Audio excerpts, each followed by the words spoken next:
Sobat calon guru semuanya, tentunya saat ini kita para honorer sedang menantikan dibuka pendaftaran P3K 2024, entah itu P3K guru, P3K teknis maupun juga P3K tenaga kesehatan. Dan menariknya untuk seleksi CASN 2024 untuk yang dari jalur honorer yang nantinya mendaftar di formasi P3K, di sini nanti kalau misalkan kita memenuhi formasi, kita akan diangkat menjadi P3K. Sedangkan kalau misalkan kita tidak memenuhi lowongan formasi alias kalah peringkingan, maka kita akan tetap diangkat ya, meskipun di sini nanti akan diangkat menjadi P3K paruh waktu. Dan pada video ini kita akan memberikan update informasi terbaru, yaitu bahwasanya sudah rilis ya data Kemenpan RB terbaru, yaitu jumlah honorer yang nantinya akan diangkat menjadi P3K paruh waktu manakala kita tidak memenuhi lowongan formasi. Nah, kira-kira bagaimana informasinya? Apakah teman-teman termasuk di dalamnya ataukah tidak? Silahkan simak video ini sampai selesai. Namun sebelum kita lanjutkan, perlu saya ingatkan, bagi teman-teman yang mungkin baru pertama kali menemukan channel Calon Guru ini, silakan klik tombol subscribe-nya dan aktifkan notifikasi loncengnya, sehingga jika Calon Guru menyajikan update informasi terbaru, kalian tidak akan ketinggalan informasi.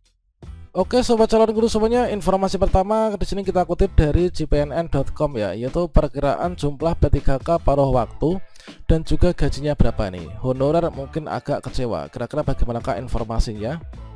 Seperti yang kita kutip dari Jakarta, jumlah honorer yang akan diangkat menjadi P3K paruh waktu ini sudah bisa diperkirakan. Seperti yang disampaikan pelaksana tugas atau PLT Deputi SDM Aparatur Kemenpan RB, yaitu Aba Subagja, saat raker dengan Komisi 2 DPR RI beberapa waktu lalu pernah menyebutkan sejumlah, yaitu honorer atau non-ASN database BKN itu kan sebanyak 2,3 juta.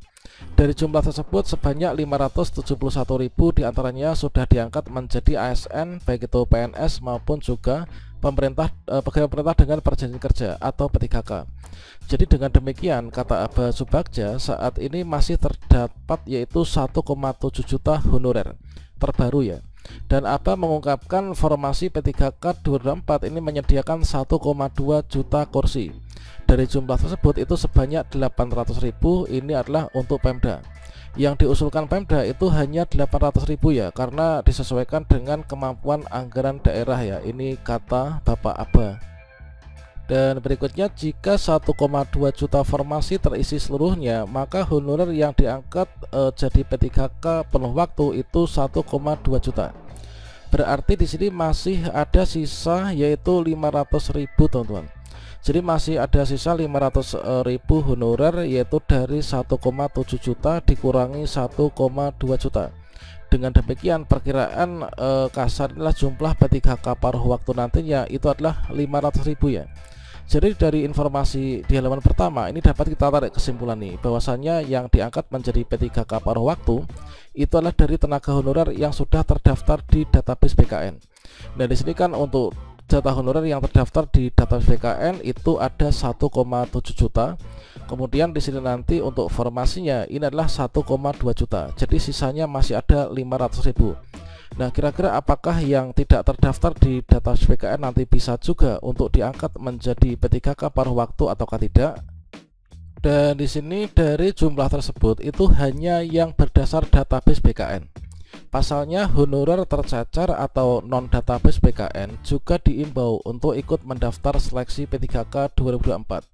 Bagi yang tidak mendapatkan formasi, maka dapat diusulkan oleh pejabat pembina kepegawaian ya untuk menjadi P3K paruh waktu. Nah, dengan demikian untuk dapat kita simpulkan ya, untuk teman-teman yang terdaftar di database BKN ketika nggak lulus seleksi langsung diangkat menjadi P3K paruh waktu. Sedangkan yang tidak terdaftar di database BKN ini nanti untuk bisa diangkat menjadi P3K paruh waktu ini harus diusulkan oleh Pemda masing-masing teman-teman.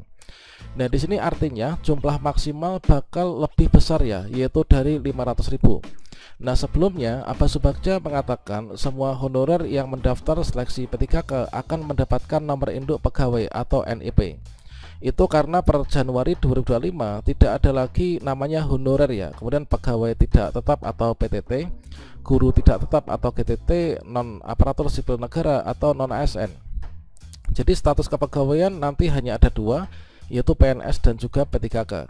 Jadi Pemda tidak boleh merekrut honorer baru ya, agar urusan tenaga non-ASN ini bisa diselesaikan sesuai dengan amanat dari Undang-Undang Nomor 20 Tahun 2003 tentang ASN, yaitu pasal 66 ya. Nah, dia kembali menginformasikan dari hasil rapat kerja Komisi 2 DPR RI ya dengan pemerintah pada tanggal 28 Agustus kemarin, yang intinya honorer akan diselesaikan di tahun ini. Untuk mencapai target tersebut, pemerintah sudah membuat sejumlah regulasi agar honorer ini bisa diselesaikan di akhir Desember 2024. Lebih lanjut dikatakan karena kuota P3K 2024 Pemda yang tersedia hanya 800.000, maka honorer yang tidak mendapatkan formasi kini akan diarahkan untuk menjadi P3K paruh waktu. Dan selanjutnya di sini juga disampaikan terkait tentang gaji P3K paruh waktu. Nah, soal gaji P3K paruh waktu, kata Abah, akan disesuaikan dengan pendapatan yang diterima oleh honorer saat ini. Honorer yang sudah bekerja saat ini tetap dipekerjakan dan diangkat P3K penuh waktu serta P3K paruh waktu. Mereka semua juga diberikan NIP ya, tegasnya. Lebih lanjut dikatakan ketika Pemda sudah punya kemampuan untuk mengangkat P3K penuh waktu, maka ASN paruh waktu itu dinaikkan statusnya. Mereka menjadi P3K penuh waktu tanpa dites kembali. Nah, P3K paruh waktu terangnya tetap diberikan NIP, tetapi mereka gajinya tidak akan membebani APBD. Ketika sudah ada peningkatan fiskal, ini bisa diangkat ya untuk menjadi P3K penuh waktu tanpa tes kembali ya. Jadi kalau misalkan kita menyimak informasi terbaru dari Kemenpan RB tadi, bahwasannya sepertinya di sini kan untuk pelamar yang tidak dapat mengisi lowongan formasi ya, ini dapat dipertimbangkan untuk menjadi P3K penuh paruh waktu ya. Nah, sepertinya ini adalah untuk yang bisa diangkat langsung menjadi P3K paruh waktu ketika tidak mendapatkan formasi. Itu adalah tenaga honorer yang terdaftar di database BKN. Ini termasuk juga untuk guru yang terdaftar di database BKN dan juga tenaga kesehatan yang terdaftar di database BKN. Sedangkan untuk kategori pelamar yang lain selain yang terdaftar di database BKN, ini nanti bisa diangkat menjadi P3K paruh waktu itu ketika teman-teman di sini nanti diajukan ya atau diusulkan oleh Pemda masing-masing kepada Kemenpan RB. Jadi di sini tentunya saat ini waktunya kita tuh berdoa ya bagi teman-teman khususnya yang tidak terdaftar di database BKN nih.